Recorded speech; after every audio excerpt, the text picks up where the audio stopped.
On est en compagnie de Luc Fortin, président de Recherche Main Street Québec. Bonjour. Bonjour Simon. On va parler de la circonscription de Beauce aujourd'hui. Maxime Bernier, qui est son fief, effectivement, mais ne l'aura pas peut-être facile là, dans son fief, justement. Non, et puis Andrew Scheer, au débat des chefs en français, lui a dit qu'il ne gagnerait même pas dans sa circonscription de Beauce. Alors, on voulait vérifier un petit peu ce qui se passait de ce côté-là. Et c'est pas notre premier sondage dans Beauce. Non. Simon, on en a fait un au début du mois d'août. Et à ce moment-là, il y avait seulement 0,5 % d'écart entre le Parti conservateur, représenté par Richard Lehoux, et le Parti populaire, représenté par Maxime Bernier. Alors, c'était très, très serré. On parlait d'une égalité statistique.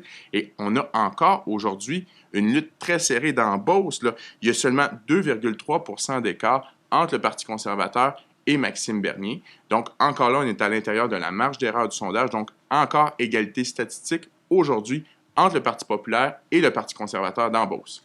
Mais il y a beaucoup d'indécis. Donc, ça pourrait changer dans la dernière semaine de la campagne. Oui, il y a encore beaucoup d'indécis. On parle de 14,2 % d'indécis. Et au Canada, on parle d'un taux d'indécis d'environ 9 % aujourd'hui, 8 % au Québec. Alors, c'est au-delà de la moyenne nationale. Et il faut dire également que depuis le mois d'août, le nombre d'indécis n'a pas diminué beaucoup parce qu'au mois d'août, c'était 16,3 %. Donc, on voit que la lutte, elle est très serrée. Les gens y réfléchissent. Et la dernière semaine, elle sera capitale pour Maxime Bernier, pour son avenir politique, pour se faire réélire dans Beauce. Ça va être une guerre de tranchées pour terminer cette élection. Absolument. C'est à suivre.